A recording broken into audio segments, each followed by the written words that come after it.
الحمد لله أول بلا ابتداء وآخر بلا انتهاء، ظاهر فما فوقه شيء، باطن فما دونه شيء. قال في محكم آياته: هو الأول والآخر والظاهر والباطن وهو بكل شيء عليم. وأشهد أن لا إله إلا الله وحده لا شريك له، دائم فلا يزول، باق فلا يتغير. قال في محكم آياته: كل شيء هالك إلا وجهه له الحكم وإليه ترجعون. وأشهد أن سيدنا محمدا عبد الله ورسوله وصفيه من خلقه وحبيبه، بلغ الرسالة وأدى الأمانة ونصح الأمة، وكشف الله به الغمة، وجاهد في الله حق جهاده حتى أتاه اليقين. فاللهم صل وسلم وزد وبارك على سيدنا ومولانا محمد، صلاة وسلاما دائمين متلازمين إلى يوم الدين. أما بعد، أيها الإخوة الحضور، سلام الله عليكم جميعا ورحمته وبركاته. وأرجو من الإخوة رجاء حسنا أن يجلس كل واحد على مقعده احتراما وتقديرا لسماع العلم، لأنه إذا تحدث المتحدث وانشغل الناس عنه فهذا تطاول على الله وعلى رسوله، وكأنك أيها المستمع الكريم تضرب بما تسمع عرض الحائط، والذي يتكلم فهو معرض، والذي يعرض الله عنه. والدليل على ذلك حينما جلس الحبيب محمد صلى الله عليه وسلم في المسجد وهو يعلم الصحابة، فدخل على سيدنا ومولانا رسول الله 3 نفر. الأول وجد فرجة في الصف، صلى على الحبيب محمد. الأول وجد فرجة في الصف فأقبل مسرعا متلهفا وجلس فيها ليتعلم وليسمع. وأما الثاني استحيا وجلس خلف الحلقة. وأما الثالث أعرض كلية فهنا وانصرف. ماذا قال في شأنهم الصادق المصدوق بعد أن تصلوا عليه؟ قال في شأنهم: الأول أقبل على الله فأقبل الله عليه، والثاني استحيا وجلس خلف الحلقة فاستحيا الله منه. واما الثالث الذي اعرض ولم يستمع الى العلم والى سيد البشر محمد صلى الله عليه وسلم، قال في شأنه الحبيب محمد: واما الثالث فاعرض الله عنه. الجزاء من جنس العمل. ايها الاخوة، ولست اريد بذلك ان اسيطر على الحاضرين، ولكنه احترام. يحضرنا في هذا اللقاء السادة الاخوة العلماء الافاضل الذين يملؤون الارض علما، وقد رشحوني للكلمة ولست بافضل منهم، فمثلي ومثلهم كمثل الذي يريد ان يطاول السحاب بيديه وهو على الارض. ايها الاخوة، انها فرصة عظيمة حينما تأتي وتجلس في مجلس علم. اما تعلم قدر هذه الجلسة؟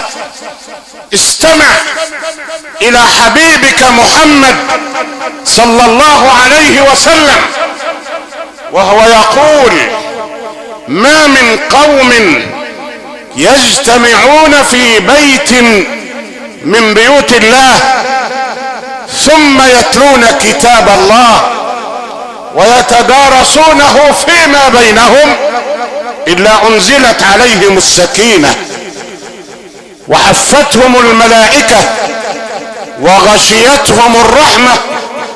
وانظر إلى الأخيرة: وذكرهم الله في من عنده.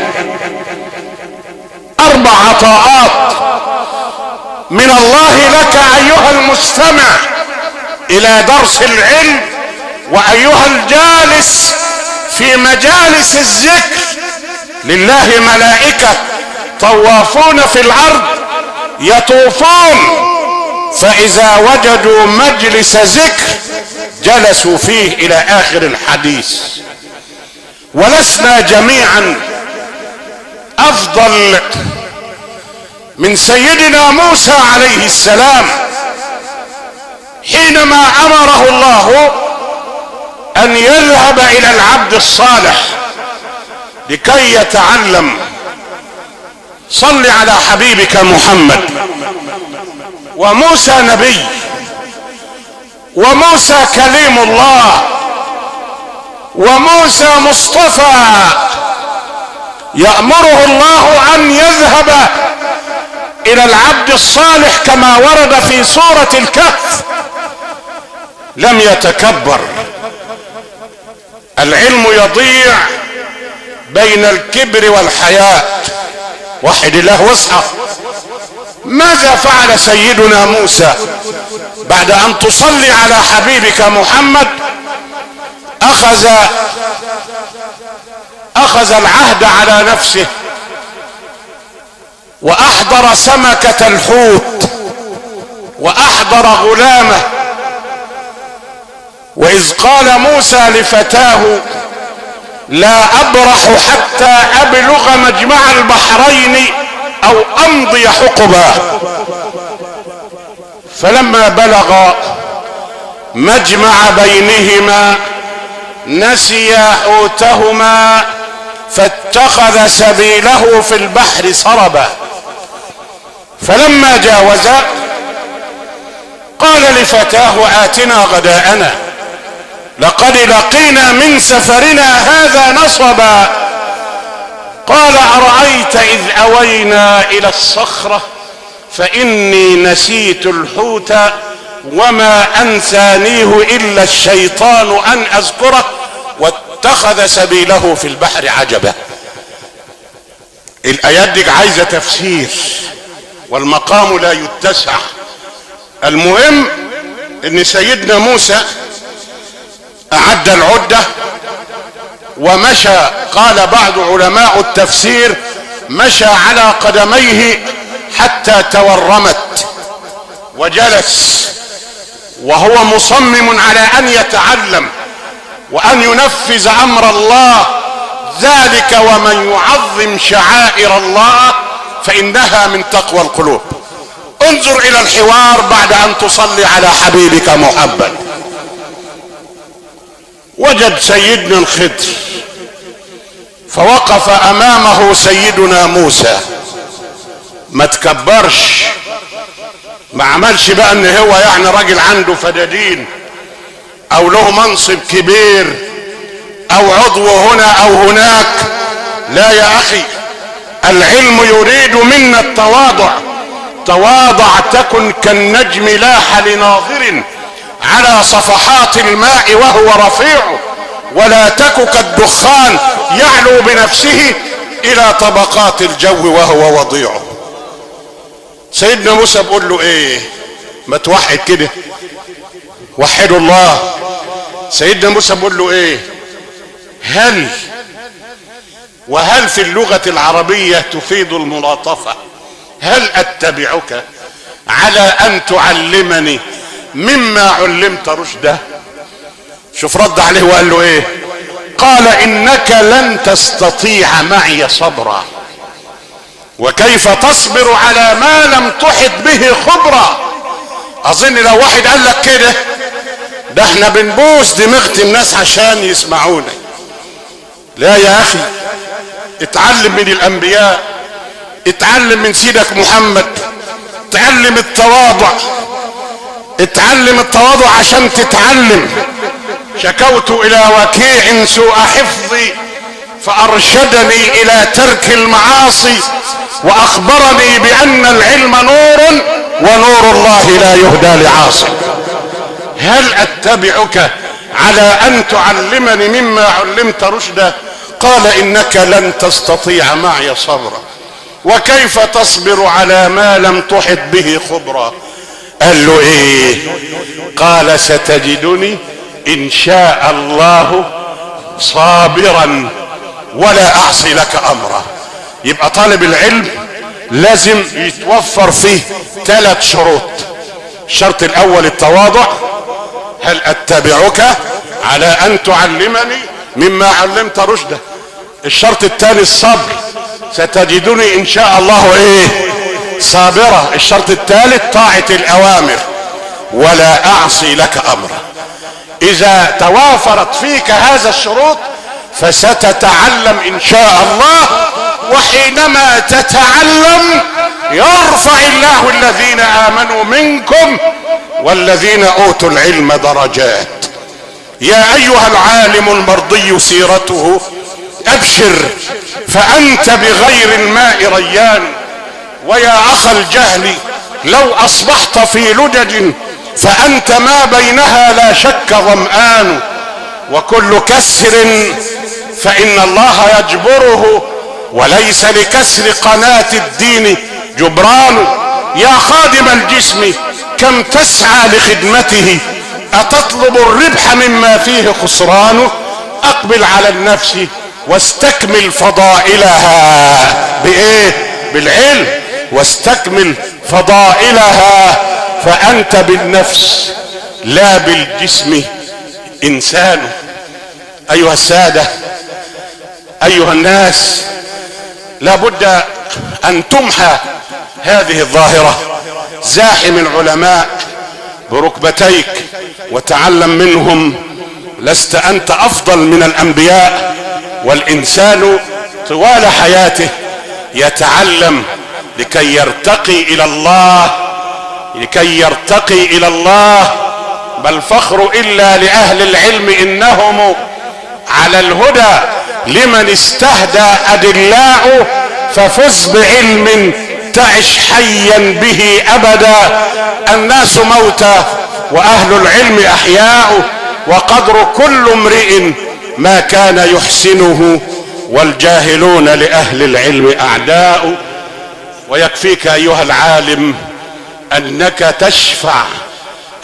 تشفع المرء مع من احب، في من يستمعون إليك في الآخرة شفاعة العلماء. وإذا أنت زاحمت العلماء ستحشر معهم من عاش على شيء مات عليه، ومن مات على شيء بعث عليه. نسأل الله أن يبعثنا مع العلماء ومع الأنبياء وأن يجعلنا جميعا من الذين يستمعون القول فيتبعون أحسنه. ونسأل الله أن يسكن فقيدتنا فسيح جنانه، وأن يلهم آلها الصبر والسلوان.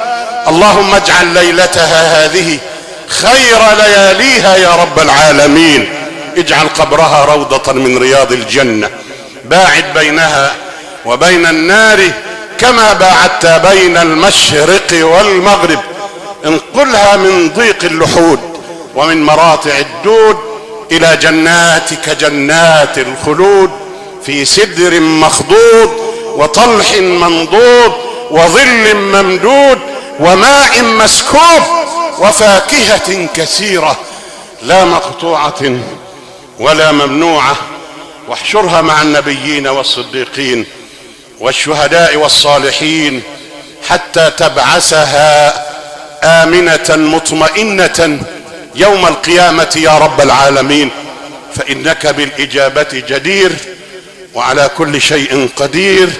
وأتقدم بالعزاء لأخي الأستاذ إيهاب خليفة ولأخيه الحج محمد، وأسأل الله العلي الأعلى أن يبارك خطواتكم. إن هذا كان لكم جزاء وكان سعيكم مشكورا. والسلام عليكم ورحمة الله.